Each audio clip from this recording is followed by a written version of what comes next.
Do you think the NFL is making a mistake by bringing it back and trying to make it safer for the quarterbacks? I think you got to be careful you don't legislate football out of football. I learned a long time ago, if you like to lose, you'll lose.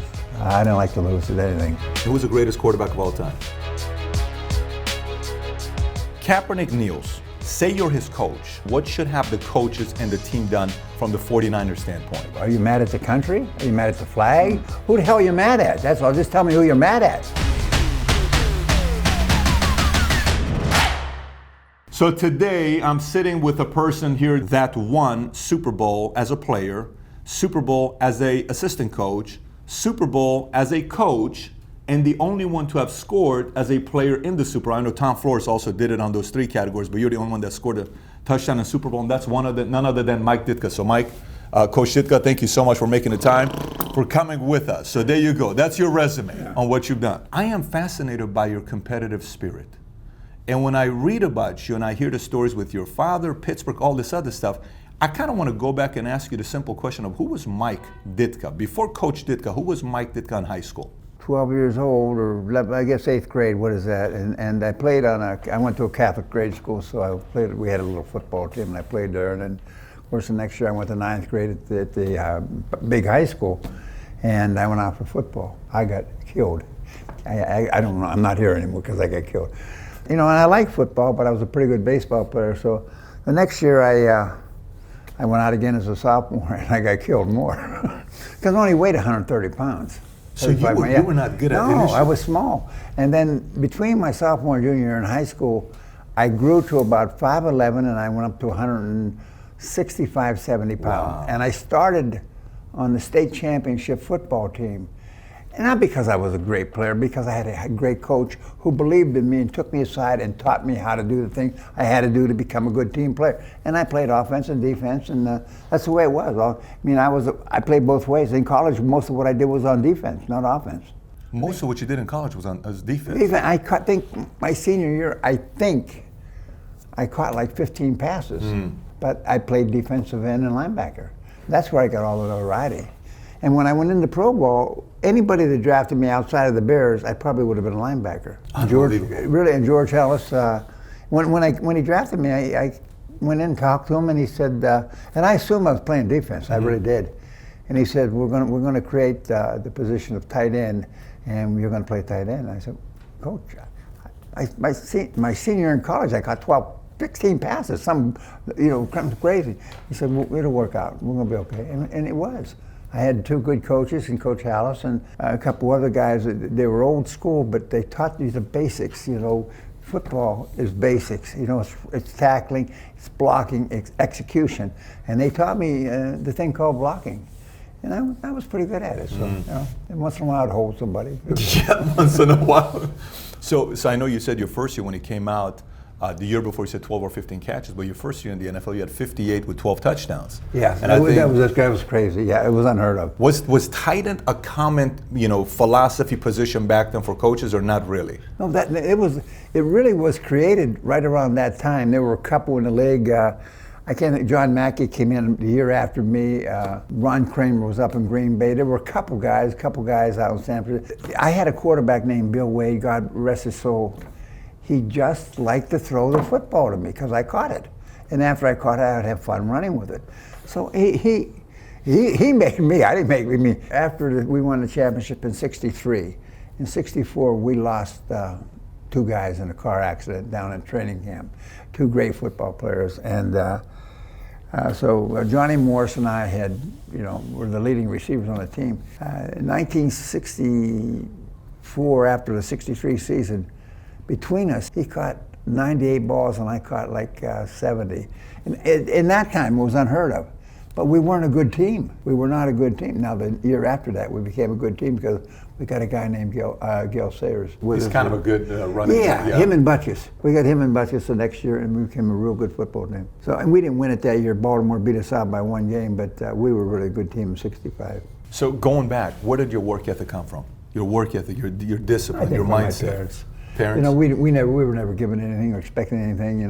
Far back as I can remember, I had to have a paper route. When I came home, whatever I made on the paper route, I gave to my parents. They gave me an allowance.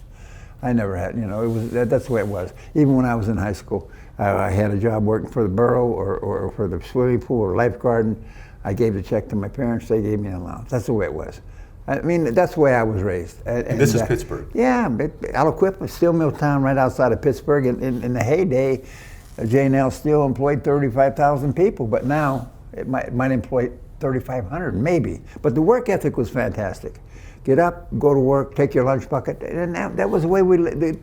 That's the way all the adults lived. Did you watch your dad? Did you watch your family work hard, or was it a conversation? Was it like, when was your dad coming home every night? Was he a 5-day-a-week guy? Was he working 6 days a week? My dad had a routine. He went to work. He left the house probably right before 7. He probably got home about 5. But the reason he got home at 5, he could have got home at 4. But they all stopped at the tavern. See, they'd have their 4 or 5 beers, and then he'd come home. Dinner had to be ready. He'd have dinner. And he'd get cleaned up, probably go back to the cavern.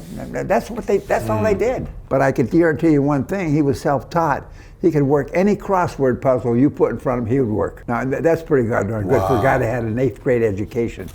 It was good. My dad's the same, 8th grade education. Yeah. Competitive spirit, is that in your blood, or is that, was the family saying, hey, Mike, how fast you gonna run? Who's better than you? Was there that conversation, or was it just you, your DNA? I learned a long time ago, if you like to lose, you'll lose. I didn't like to lose at anything.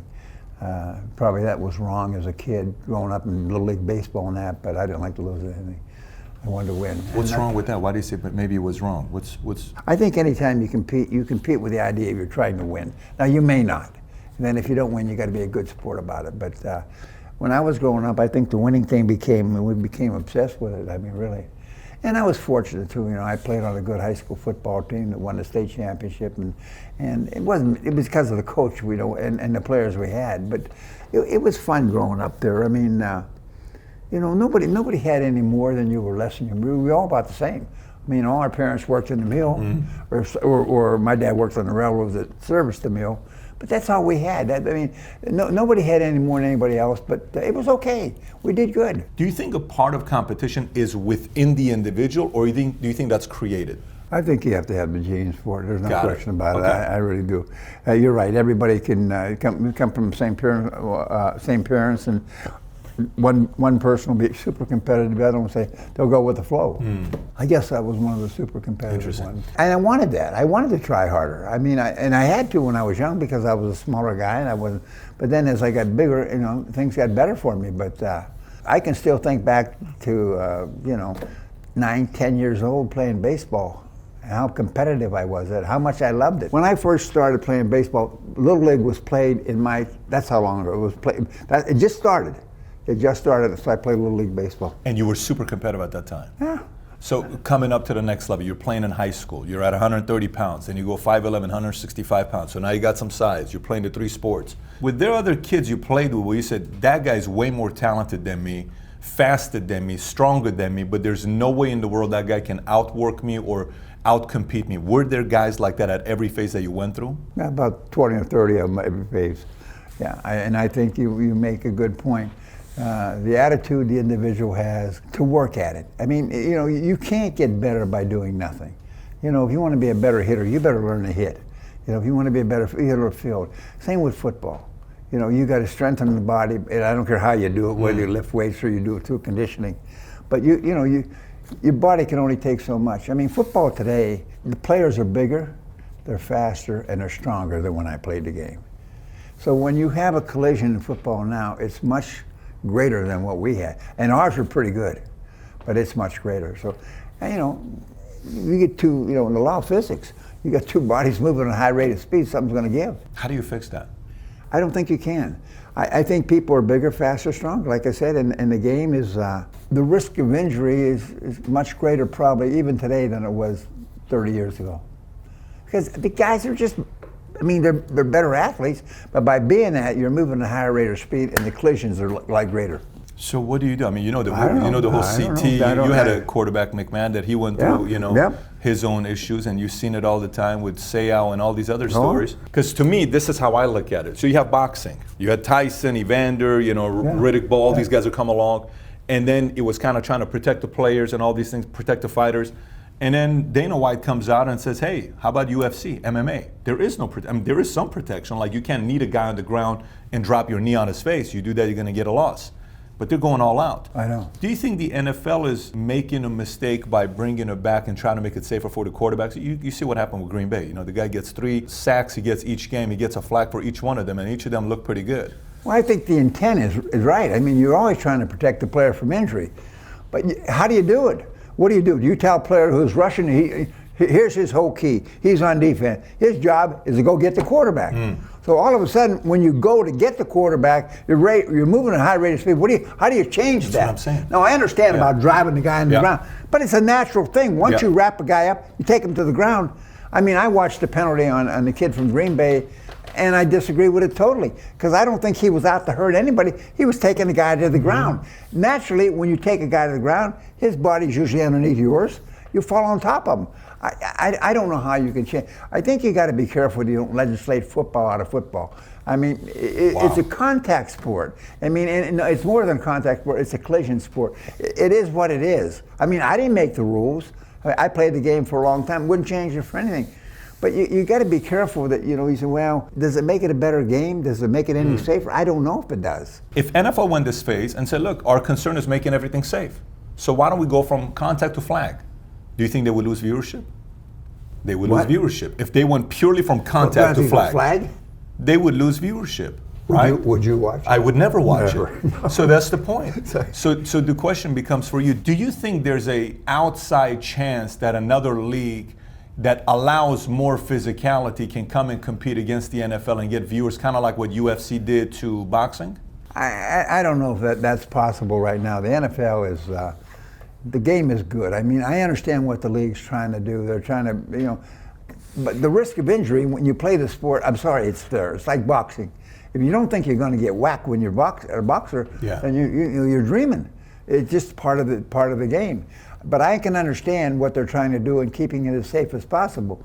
But you can't legislate football out of football because it's no longer football. Then you play tag. Even Aaron Rodgers said, I don't think I like the direction it's going. He's a quarterback. I know. And he disagreed with the call. He's a quarterback and saying, hey, the guy tackles him. Yeah. He says, this isn't a bad hit. Why are you flagging him? He's trying to protect the linebacker. Exactly. I thought it was pretty interesting what he was doing. Well, I tell you what, Aaron Rodgers is first class. I mean, he's the best. So, I would listen to him if I was the league. I hope they do. I hope they do, because viewership goes and then the business goes. When the interesting part, because you're a coach, you as a fan, we watch you on sidelines. You're not teaching hesitation. So I'm just thinking, I'm a linebacker, I'm going to you, in that thought, I'm hesitating. You don't want me to hesitate as a... It's react. That's react. So you react. Instantaneous react. But this is making me hesitate. Yeah, exactly. And I think it will make people hesitate. But I mean, in theory it will. But once you're on the field, I don't know how you can hesitate. You have to fire the gun. And that's just what they do. Yeah, sometimes too much regulation, just like it hurts business, too much regulation hurts sports as well. And I don't know the answer to the question. I'm asking you because I'm curious to know what you think about it. What I'm trying to say, I agree in the idea of preventing injuries. If you can prevent them, fine. But there's no guarantee you can. The game is just, it's a physical game. These are big bodies colliding at a high rate of speed, and usually something's got to give. Yeah, I agree. Yeah. So coaching career, Coach, I mean, you dealt with a lot of different personalities. You dealt with, the owner, Hallis, who, gave you $18,000, and next year he wanted to give you a raise to $14,000, and you're like, what are you talking about? It wasn't quite that way, but it was close. But I wouldn't change any of that. I mean, at the time I never understood it, but it was a learning process. You tell somebody, my first year contract was $12,000. But in those days, this was 1961. So I got a bonus, a signing bonus of $6,000. Now 12 and 6 is 18. Now I can figure that out. I'm not a genius. So after the year, I made Rookie of the Year and All Pro, and so I went in to have a contract, and everything was face to face with Mr. Hallis, and I said, he said, kid, you had a pretty good year and this and that. And then he pulls out this sheet, but you missed curfew and I had to fine you for this and that. And he's right, I did. But and he fined me for it. But he says, but I'm still going to give you a raise. He said, I'm going to pay you 14. I said, Coach, there's something the matter with that. He said, what do you mean? I said, I made 12, and then 6, that's 18. I said, now you want to pay me 14, you're cutting my salary. I said, I wouldn't sign for a penny less than 18. As soon as I said that, he opened the drawer, pulled out a contract for 18,000, and I signed it. And you know, you say, I wasn't gonna get ahead of him. I mean, I thought I was smart. I thought, well, I showed him. Yeah, I really showed him. I'm making the same thing I made last year. But so what? It was worth it. I wouldn't change it for anything. And the question I wanted to ask you is personality-wise, because you got a strong personality, right? Like, you know what you want, you're confident, you're coming through. I thought I did. Well, yeah, I mean, you obviously made it to the top level in multiple different positions. But for yourself, what did you learn? Like, I'm a CEO, I run a financial firm, I have a lot of different people I deal with personality-wise. Entrepreneurs watching this, they run businesses, sales, customers, partners, vendors, all these other things. Throughout the process of coming up, what did you learn on how to deal with different personalities? Did you finally come up with a clear philosophy that worked for you when it comes down to working with other personalities? Whatever you set, whatever the rules, the philosophy you set for your organization or your company or your team, it has to apply to everybody. It can't be different. It can't be one thing for Walter Payton and the next thing for this guy, the next thing for that guy. It has to be uniform. Everybody has to abide by the rules. You have to have the same goals. And then, you know, what we try to create, and I learned this through Coach Landry in Dallas, you try to create goals, and then you try to create methods to reach those goals, reasonable or outstanding or whatever. But if you say, okay, we want to win the NFC East or West or Central, whatever it is, what do you got to do? Well, you know what you got to do. You got to come away with at least 4 wins against Green Bay, Minnesota, and Detroit. You come out of there 4-2. Now you got a better chance. If you don't, you probably got no chance at all. I mean, and that doesn't guarantee you're going to get it. I'm saying, but you got to control what you can control. That's your division. That doesn't mean you're going to win the NFL, because the teams outside your division are just as good. But it starts inside your division, and that's what we try to do. We broke it down that way. The Bears, we played Green Bay and Detroit, and Minnesota. We got to come out of there 4-2 at least. We were fortunate to know that we had good years where we came out 5-1. We had bad years where we came out 2-4. I mean, but who were tougher personalities? I mean, you played. You go through history. Sayers, okay. Gale, okay. So you got Peyton. You got Perry. You got Owner Hallis, Landry, Buddy Ryan. Who was more difficult and more driven than you that you work? You're like, I'm the most driven guy I know. Was there anybody like, this guy wants to win more than I do? Nobody was wanted to achieve or be better. Nobody you ever met in the game wanted it more than you? More than Walter Payton. Nobody had the drive and the initiative and the desire to be the best that Walter had. Wow. He was. He really was the best. But people don't know. You don't get to be the best by saying, well, he was gifted with a good body and he wasn't the fastest guy. He wasn't the strongest guy, but pound for pound he probably was. But he worked hard at everything. He made himself who he was. He made a total commitment to being the best. And I still think he was the best that I've ever seen. So was he the guy in the locker room that made everybody calm? Did he bring them up? Was he poised? He wasn't a big speaker. He wasn't a big speaker. We had a lot of guys on our defense, and Hampton and Singletary, and those guys who were a little more vocal, and they did speak up, and they got our team up. But Walter was a great example of doing by example. And that's what he did. He did it by example, and it was a good example. And you know where it started? It started on the practice field. If you're the first one out there and the last one off, that's what he was. And he worked as hard as anybody else. Now you're saying, why does he have to do that? I mean, he's Walter Payton. But he did. I don't know why he did. He did. And you find the great ones are like that. They might be in the batting cage a little longer than the other guy. You read stories about him that's unbelievable. Some of the stories about him, you're like, he was doing this? Yeah, he was doing this nonstop, and his legs and all the stories people tell. And really, pound for pound, I mean, his strength was amazing. It really was. His strength? Strength. He worked at it. But most of what he did really was he ran the hills. That's what I hear. Yeah, so some hills out there, and he ran them, and you try to do that up and down. Now, you talk about getting your knees and your ankles and everything else in shape. You really do.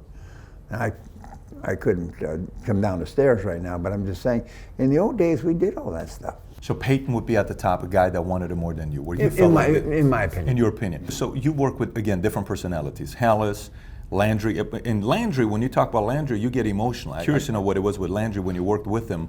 that he was different? Because he brought you in at a time, he made the phone call, he says, I was honestly, done. yeah, you were done. Finished. And he gave you a shot and it kind of worked out. So how was it working with Landry? What was his approach of leadership with you? He was the most organized guy I've ever been around. So he was a system guy. He totally organized, and he had a, you know, we have to do this, and that, and really, and he broke it down, and he made us believe that, and if we did those things, good things came. I mean, we went through a lot of great players in Dallas. They drafted good, and they did a lot of good things. But we had a lot of players that were good players that didn't end up there because he changed it. He brought people in that were going to be team players. He wanted a team. He didn't care about that. You know, you're going to have some stars. I mean, Roger Staubach was a star, but he was a team star. And you know, and the same thing with the other guys we had playing at that time. I mean, we had good running backs. We had, I mean, nobody would know who that. You know, we had two tight ends, myself and another guy, and. But you know, it was just a good team, and the defense was the best part of it. You know, we had Bob Lilly's and Leroy Jordans and those guys, and they were the best part of what the Cowboys had. But no matter when you play a team sport like football, you got it. One side's got to complement the other, and if you have a great defense and a great offense, and your special teams stink, you won't win anything. So you know, it's everything. You got to make everybody get involved. Well, the guy says, well, all I do is I cover kicks and punts. Well, you better cover them as good as anybody in the world. And then that's what you tell them. And, you know, I've seen a lot of great players start out by being guys that cover on kickoffs and punts and stuff like that.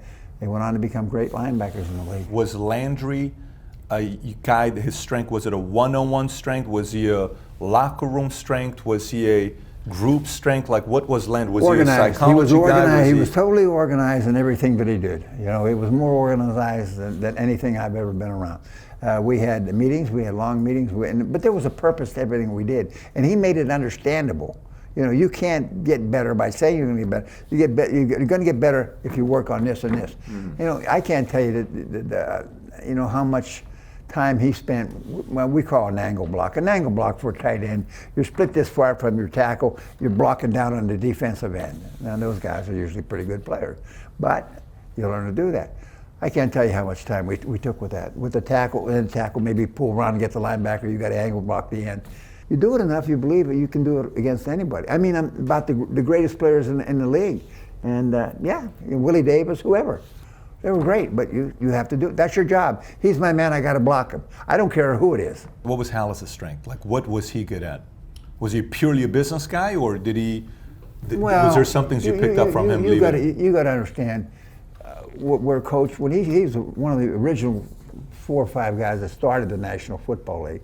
So, you know, it was hard for him to see the change. You know, he had Red Grange. I mean, I think he paid Red Grange probably the biggest salary in football probably ever heard of until, I don't know what year it would be, but you know, you're talking about a game that was, it was just a game. I mean, and then it became, it's a multi-million-dollar business now. It's a big business. So I don't know that he would enjoy seeing the game the way it is today. Maybe he'd enjoy his talent, but I don't know if he ever thought it would ever get this big. And I'm telling you now, Really? Yeah, him and Rooney, and you know, there were about 5 of them, and I can't name them all now anymore. Guy up in Green Bay. I mean, they all started this whole thing, and I think they had a great idea, but their vision could have never been to what it's been. Wow. The National Football League, guys, time out. It's big. Wow. And it's big, and it's good, and it's, you know, it provides tremendous opportunities for all people. Race, color, religion, doesn't matter, you know. You got an opportunity. So he was more the visionary. He was a true believer in what he's doing. Oh, absolutely. Was he a diehard fan of the game as well? Did he have the love of the game, or not really? He loved the game. Well, he loved the game was as his well. whole life. That's what I'm saying. Football so he was had his that whole. element. The Bears Got were it. his whole life. Got it. I mean, that's all. I mean, that's all he cared about. I mean, sure. He became a successful man in business too, but he really cared about football. That's good to hear. Yeah. That's good The to NFL. hear. Buddy Ryan, what was Buddy Ryan's strength? Buddy Ryan was a great coach. His strength was he did it his way. He figured out a long time ago if he could bring more people than you could block, you were going to have a problem. If he could bring more people than you block, so he's purely blitz all the time. So what? No, what? Exactly. He blitzed a lot. Now, he played a defense called the 54 defense. People don't know what it is. You couldn't play it today because what would happen if you played it today? They'd spread you out and they'd really screw you up. But everybody thought when you played Buddy's defense, the key thing was to protect, which it was. You had to protect the quarterback, so they would bunch everybody up. That's what he wanted. So the only way you could do it was to spread them out. Now you would know who was going. So now you'd end up with a linebacker coming a slot receiver. Now you got the advantage, but the ball's got to come out quick. There's no question about it. So Buddy's really changed. I think it really changed the way offenses were played because people didn't no longer bunch them up. We found that out. We went down and we played Miami, and Coach Shula. And the first thing they did, they went to a 3-receiver set on us. And I think it was Nat Moore was in the slot, and we got a linebacker cover him. Hello, that doesn't work. So they beat us that night. The evolution of the game, things changed. Buddy's defense was fantastic. If you thought you had to keep everybody in and block it, you couldn't. You had to spread it out. Now, what you're going to get mismatches in the coverage, and that's the only way you could beat it. Was that the conflict that you guys would have? Is that mainly? We had no conflict. That was all overdrawn. I mean, when Buddy wanted to go, he thought he should have been the head coach of the Bears when I was hired. That's no problem. Let me ask you this: you think you and him could have coexisted for many years? I could have coexisted. Yeah, I could have. But, I think he could have too. Yeah, but I think it was time. He wanted to be a head coach, and I think he wanted to do things his way, and he had that opportunity in Philadelphia. You know, it's interesting. Last year, I took 80 of our executives to New York, and we rented out the entire Ohika Castle. It's a nice place. We rent out the entire place, the 32 bedrooms. And I had all our guys sit there in a room, and we watched the 85 Bears together. And we talked about it for 3 hours, because there's so much to learn from that season. There is so many different elements on leadership, on unifying, on overcoming personalities, on overcoming challenges, on understanding the bigger picture, on realizing somebody needs to rise up in the locker room, be a flag carrier. Well, people don't understand the football team. As great as our defense was, our offense controlled the ball. Time of possession, we led the league in time of possession. We led the league in first downs. No, you say, well, that doesn't, and we led the league in scoring too, but a lot of that was because of where the defense got us the football. There's no question about that. But you got to complement one with the other. And the same with special teams. If you have a great defense and offense and your special teams stink, you're going to get in trouble. You may not lose all the game, but you're going to lose the majority of them come to special teams. So, we wouldn't have won without Buddy. There's no question about that. Our defense was the reason we won, but our offense did a pretty good job. Did you watch the documentary? Like, do you sit there ever watch it again, or no? You don't watch it yourself? No, I didn't watch it. You haven't watched it? I don't think I've ever seen it. That's the past. We have a hard time dealing with the day-to-day things we deal with every day, but that's the past. And boy, it was wonderful. Man, I'm so grateful for it. I mean, I couldn't be more grateful to the league and the Bears and the whole thing.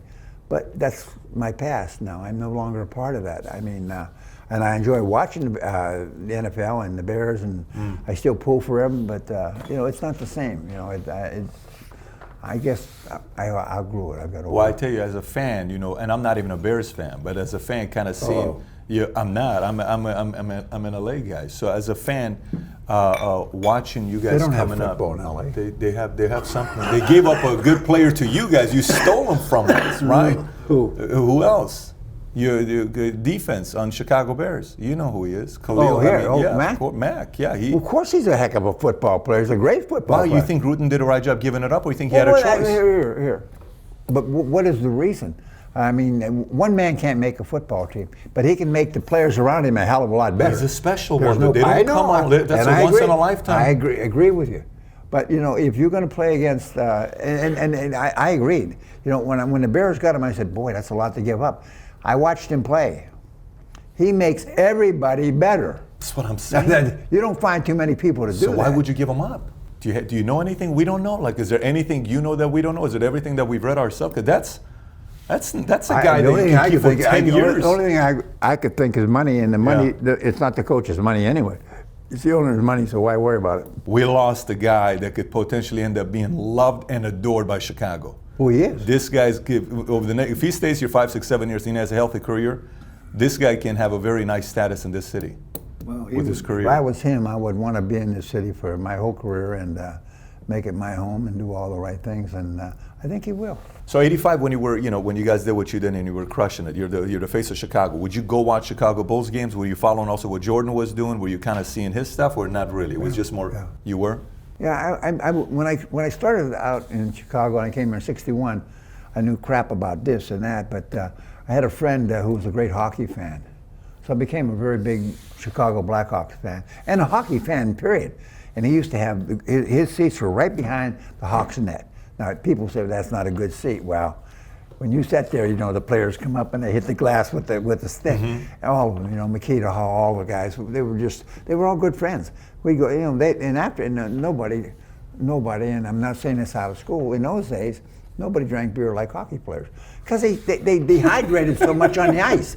So we'd go out and we'd have a few beers afterward, and it was just fun. I really enjoyed being around those guys because, it wasn't the most heralded sport at that time, but those guys, it's so hard to do what they do on the ice. They're on skates first of all, and then to put out the efforts they put out and the conditioning they have to be in to do it. Unbelievable. So '87 season starts. I think this is the season of strike. You come out, you beat the Giants, I think 34-10, some number like that. And then you go against Tampa Bay, you beat them 21-10. You're 2-0, and then boom, strike takes place, right?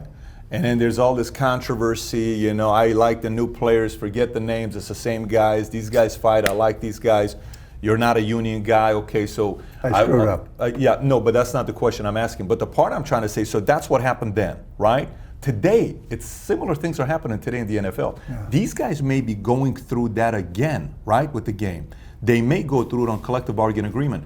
What advice do you have, for today? If NFL is watching right now saying, hey, the players are watching right, the coaches, owners, GMs, all these guys, what can you see them not doing that the mistakes that was made during that time for them to prevent happening again? Well, I think the game, it means so much to so many people. I mean, so many people get so much out of the game, including the fans. I mean, you think about the vendors. I mean, what a game on Sunday generates to a community.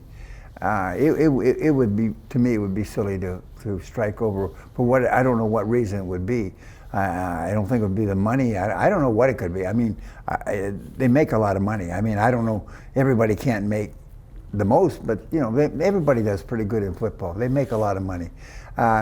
It's a great game. I mean, they got the adoration of the fans. I mean, TV. I mean, it's there's so much good about it. I just, to me, if I was a player today, and I'm saying this, I don't know because I probably would not do it, but I said I would play the game as hard as I could, enjoy it, and look forward to when the hell I got out of it. And I hope I got out one piece. What was the reason for the strike in '87? Like, what caused it? I think it was money, wasn't it? They wanted the bigger cut of the thing. I think it came down to that. I'm damned if I do, damned if I don't. Whose side can I be on? I'm on the player's side. But come on. I told you what I made playing football, so a lot of that I don't understand. I mean, if you weren't playing football, you could not even approach this type of salary. I don't know, when you look at both sides of it, I probably could have done a better job of defending the players than I did, but hey, and I said when we had, what did we have, there was makeshift players, and I said, I'll coach whoever we have, and we'll play, and we'll see what happens. They played hard for you. Well, here's what happened, too. And we won a couple games that really made us get in the playoffs that year because of what whatever they called those players did. They did a good job. And a couple of them stuck with us, too. They played special teams, stuck with us. So, I mean, there's no right and wrong in this, guys. If we had a perfect way to do it, sure, I'd do it different or I'd think different. I don't know. I really don't. At that time, I felt like, how the hell can you not want to, play football? And I mean, I understood maybe there can't be that big a discrepancy in salaries. These guys were all making good money, and that's the only thing that bothered me. So, would you say '85 was the best moment for you when you guys won it as a head coach, or more as a player? '63 or '85? Both of them you're winning. Which one was it different? Was one better than the other? I think as a player, it's kind of an individual thing. But when you do it as a coach, it's an organizational thing.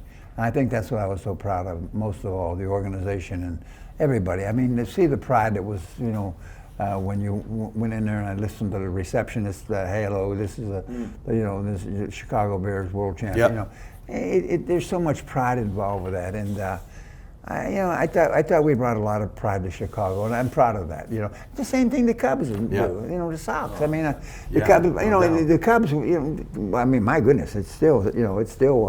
It's crazy right now. I mean, I bite my nails for Joe, but it'll be good. It'll be good. I hope so. It'll be good. It'll be interesting if the Bears make a run. Right now I think you're 2-1. Yeah. And they're having some good talks about what's going on there. But going back to the football side right now, obviously you're hearing about what's going on with Kaepernick. And so when the Kaepernick situation took place, before I talk about the Nike thing to see what you think about that, the question I want to ask you is this. Kaepernick kneels. I'm not going to ask you whether you agree or not because you've already said publicly what do you think about that.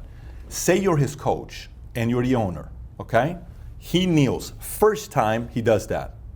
What are you doing that night? What are you doing that Monday? Are you speaking to the owner? What should have the coaches and the team done from the 49ers standpoint? Well, I would speak to him first of all. Coach, player. To the player. Okay. And I'd say, why? Why? This is the only country in the world that the sport is played.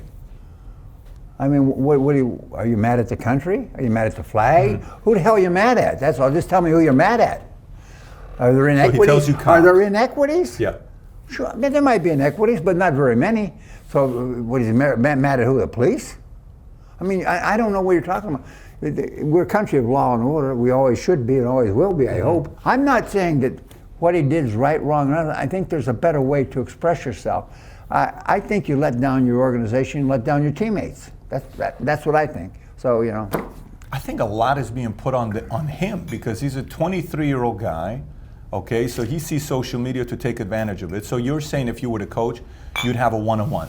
What do you think the owners, how much involvement in a situation like that should an owner take, or should they at all?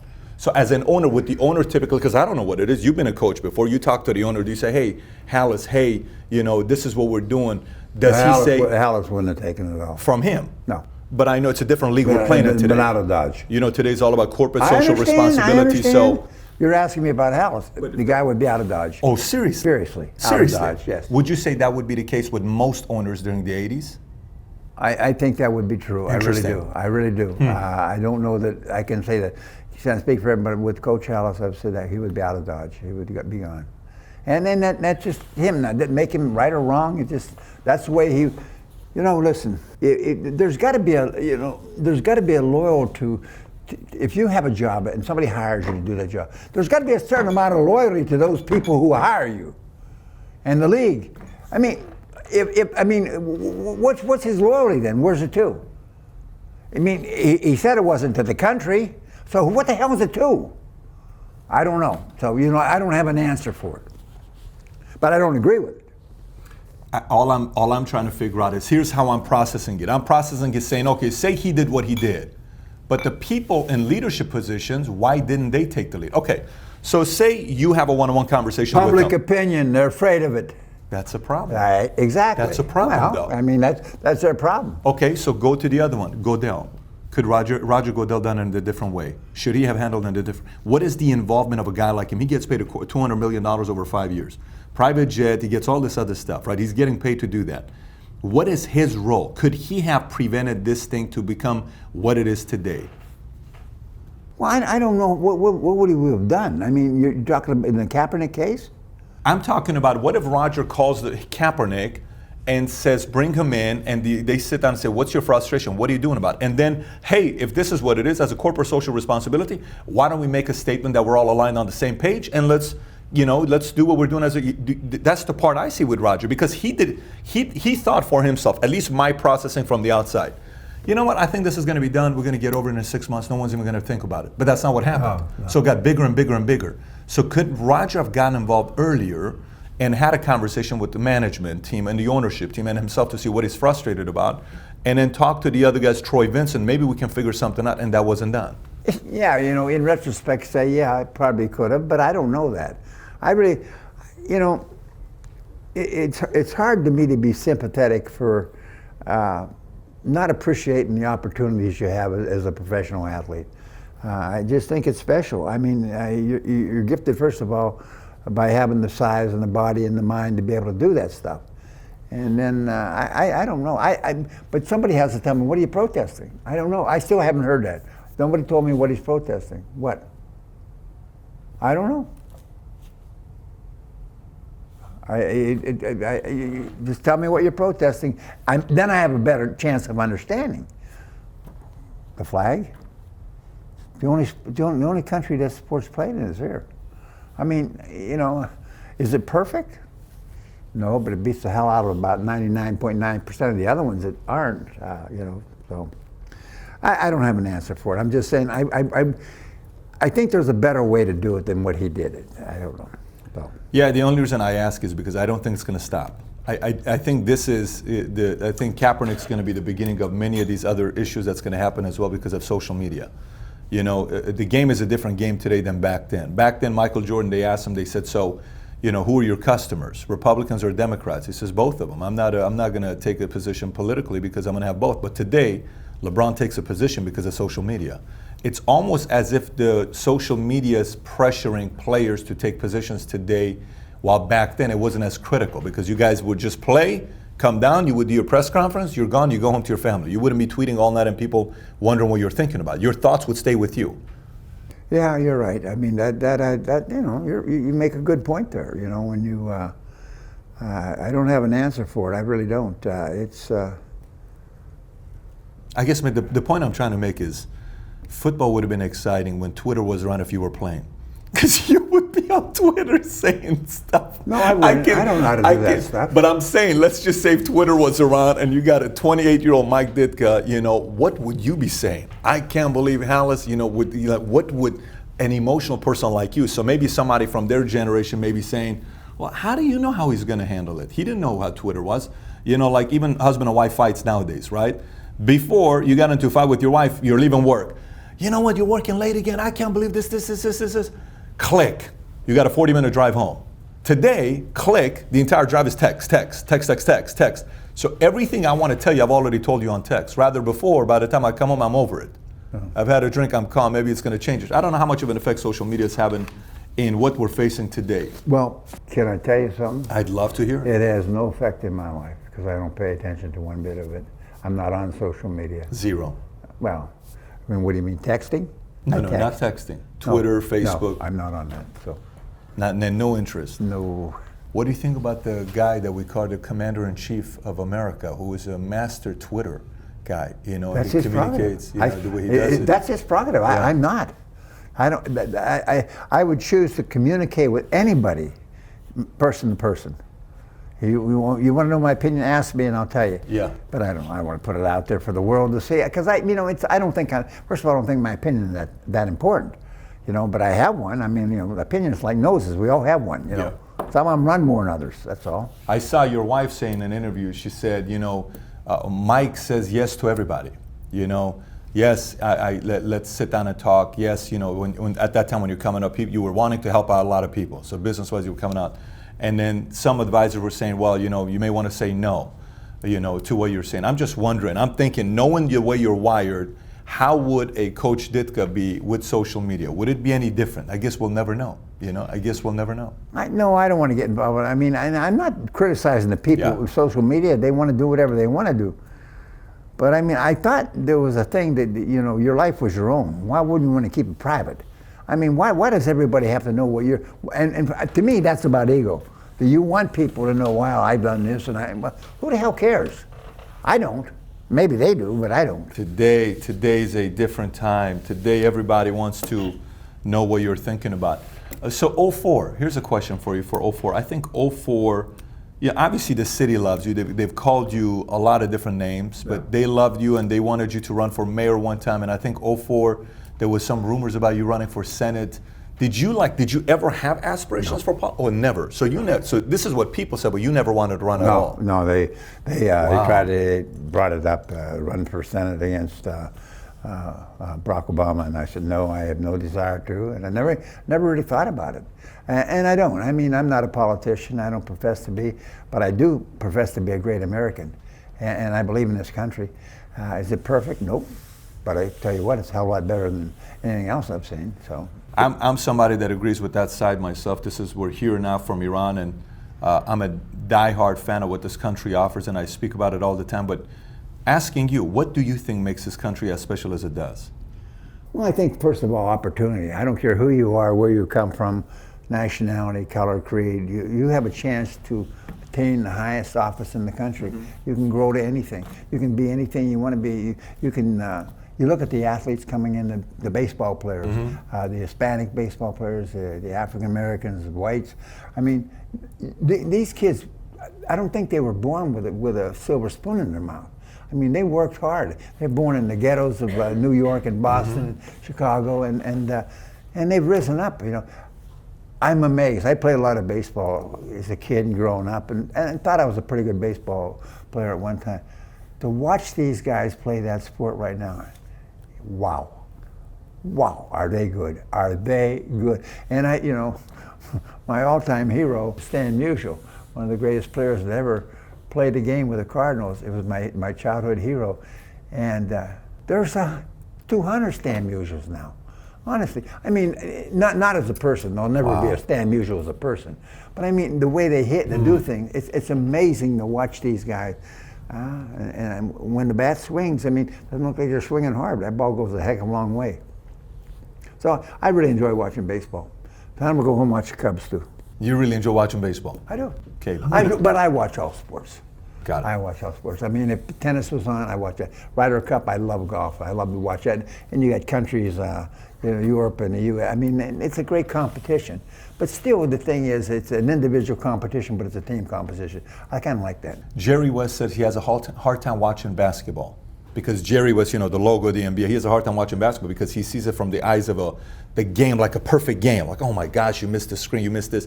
When you watch football, are you super critical of seeing things that you would have done differently? No. Or is it easy for you to watch it and enjoy the game? I'm not critical. I just don't like the behavior of some players who act like fools. But other than that, nothing bothers me. I mean, you call a play with the idea it's going to work. Some of them don't work, some of them do work. And you call it for a reason. But I got to tell you one story now. You didn't know this, and probably a lot of people don't, but you should know this. When I was a sophomore at Pitt, I played baseball, football, and basketball. And I played basketball for Pitt. And we played at West Virginia my sophomore year. And we had 2 kids on the team from Kentucky, and they were pretty good players, but they both fouled out. So I went in late in the second quarter, and I had to guard a guy named Jerry West. Come on. They asked him years later if he remembered it. He said, yeah. He said, I was afraid I wouldn't have a pro career when that guy got done. But he was so good, it was scary. I mean, and hey, I'm a football player. I'm not, well, I would, but anyways, it was interesting. That was my claim to fame. I guarded Jerry West for 2 minutes, 4 fouls, and probably about 10 points. Wow. You figure it out. Wow. In your opinion, who's the greatest quarterback of all time? There is no such thing. Really? Yeah. So you don't even sit there and say greatest quarterback of all time? What these guys are doing today is incredible. But Johnny Unitas was pretty good. You cannot tell me there's a Dan greatest Marino quarterback of all was time. pretty good. But Tom Brady's pretty good. But who's the greatest? A big difference. I don't know. There is no such thing. Do you do anything with baseball on that, or not at all? Right, the best center fielder. You're not going to say Willie Mays or Griffey, or you say best left fielder. You're not going to say Bonds on the left field. First baseman. You're not going to pick a name for first base, or pitcher. Maybe Ryan or Randy or Clemens. I'm probably not that good a baseball fan to be able to do that, but I would say Willie Mays for sure. Let me ask you in a different way. You're putting a football team together. I'm going to give you positions. You pick the players. It's not even the greatest. Okay. Quarterback. Who's your quarterback? Pick your quarterback. Well, I think that depends. I mean, there's so many good ones out there. Give me one. You got this is your draft pick, okay?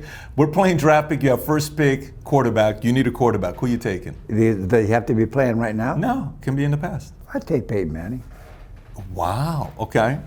Running back. Who would you take? Walter Payton. Hands down. Without question. Without a question. Tight end. Well, there's a lot of them, but I'd probably take John Mackey. Old school. Yeah. Unbelievable. Receiver. Well, I played with a guy, Johnny Morris, who caught 93 passes way back. The one you did 70, right? Yeah. Yeah. So, he was pretty good. But there's so many good receivers. I had a kid, I had Willie Gault, who had speed. I had Dennis McKinnon, who was just the toughest guy. I would take Dennis McKinnon, because I know what if I threw the ball in his area, he was going to make every effort to make that catch. And if I said, you know what, you got to block that safety or that linebacker, he'd go in and block him. Now, receivers don't do that anymore. Come on, they don't do that. That's so true, because they're they got a no contact contract. That's right. How about linebacker? Well, there's so many of them. I played with Butkus, and I don't know that anybody played the middle linebacker position much better, but I played against Nitschke all those years. He was fantastic. I had Singletary. He was kind of a cerebral combination of those guys. I don't know. I mean, I named three of them there, but I'm forgetting people now. I go back. I played against Chuck Bednarik. Come on, that's how far back I go. So there were a lot of them that could really play the game and play the position. But because Nitschke, because he killed me, he beat me up. But and Singletary, because I think Singletary ranks with any of the all-time great football players. He seemed like a leader. He seemed like a guy he was a captain, leading his people and talking to them and calling plays, calling shots. And he led by example too, not by words. He seems like that guy. Yeah. He seems like that guy. Coach, if you had to pick one coach, obviously you can't pick yourself. So if you had to pick one coach, I would never pick myself, anyways. I mean, I could. Well, it would be hard to pick because my whole career was centered around two men, and I would pick those two men, Coach Alice and Coach Landry. So you would stay there. Period. And I mean, I had two opportunities in life were given me that it was up to me to make them work. First one was when he drafted me number one. Was Coach Alice, and I made that work. And then I got traded away from the Bears because I became a pain in the butt, and I went to Philadelphia for 2 years, which gave me a lot of humility. And I actually retired from football.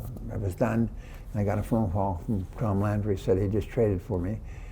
And it changed my life because I went down to Dallas, got in the best shape of my life, and I became the best team football player I ever was in Dallas. Wow. For the team. And I really enjoyed those years. And then he hired me as an assistant coach. So, history's history. I mean, he called me in the day he said, how do you like this coaching? And I said, I like it. I said, I've learned a lot from you and I like it. He said, well, I just had a call from George Halas. And I said, well, really? He said, I think he wants to hire you to coach the Bears. And I that was shocking because I never expected that. And I looked at him and I said, do you think I'm ready? And he said, you're ready. Wow. That was it. That was all. Wow. That was simple. So he might have wanted to get rid of me, I don't know. But, so he gave you the blessing. Yeah, but he did. And he's such a magnificent man, really. And I had so many great years in Dallas because of him, and it was fun. Yeah, and so the press conference, I think it was January 20th, 1982, with you and Halas. It's a very, very special press conference when you watch it. You can feel the emotions. Like, first of all, your eyes in that press conference, it's fire. You got so much fire behind those eyes, like you want to prove a point. Well, this is my city, I'm here, I'm going to come through. Yeah. What do you do with the opportunities you have in life? Sometimes we squander them, sometimes we take advantage of them. But, the things that had to be done, the cupboard when I came here was not bare. And I've told people, but what it required was putting some other people in the right places, and we did that through the draft. And one, whether people like it or not, was to get a quarterback, and it was McMahon. And if a lot of people didn't I liked him. You know why? He was a gamer. He would give you whatever he had, he gave it to you. You may think he was nuts at times, which I did, and he thought I was nuts too, but he gave you what he had, and he was smart on the football field. He was really a lot smarter than he acted or he led on to be. And he was a leader, and he wanted to win. Like, you got that feeling. He got a different style. Our line loved him, and they did everything they could to protect him. Our line loved him. Those guys loved him, and that's the main thing. If you're a quarterback, your line better love you. Coach, final thoughts here. Somebody's watching this in their 20s, 30s. You've had a lot of different experiences, but you're a guy that's experienced mental toughness, emotional toughness, competitive edge. What will be your final thoughts for somebody that wants to play at the highest level in their league? Well, I would tell anybody, I don't care what you're doing, you're coming out as a youngster and you have ambitions and dreams of being this or that, set your goals high. But if you do that, be willing to work so hard to reach those goals. It's not going to be easy. You know, whatever your goal, somebody else is going to probably have the same goal. You got to work hard. You got to commit yourself to it, and you know that means practice, doing the things, staying longer, doing the things that normally when the other guys are gone, or maybe they went out to get a beer, you're sticking around doing, and that makes a difference. It really does. You know, you look at great baseball players. You think they took the one batting practice? I think they were in there slugging a lot more. You know, and that's what I really believe. And because if you're a good hitter, you like to hit, so you like to be in that batting cage. But I just think that the commitment you make to the effort you put into it are going to be the defining factors of what you achieve. I love that. Well, first of all, I so much enjoyed the time with you. You're kidding me. No, I'm not, man. I really enjoyed it. I'm telling you right now, I enjoyed it. I know your wife is sitting over there as well, watching the interview, making sure the conversations we're having is... I enjoyed my time with you. What do you got there? Look at it. This is a Folex. It's a Folex. Some call it a Rolex, but yeah. So, but I enjoyed the time with you. Really, you know, as a fan, as a kid growing up, I'm telling you, I was a fan. Let's all stay kids and never grow up, and just keep enjoying it, and look for the good things in life. Too many times we're looking at the wrong things, boy. I tell you, and I find myself doing that too. And I find myself getting critical, and what reason do I have to be critical of what anybody else does? That's their prerogative. So. And that allows you to enjoy life a little bit more. Getting better at it. Yeah, it's not That's perfect, but I'm getting better. Well, first of all, thank you for your time. I would tell you, Valuetainers, to send him a tweet, but you already know he doesn't tweet. So any thoughts you got, comment below. And if you haven't subscribed, click on the sub button. Take care, everybody. Love you. Bye-bye.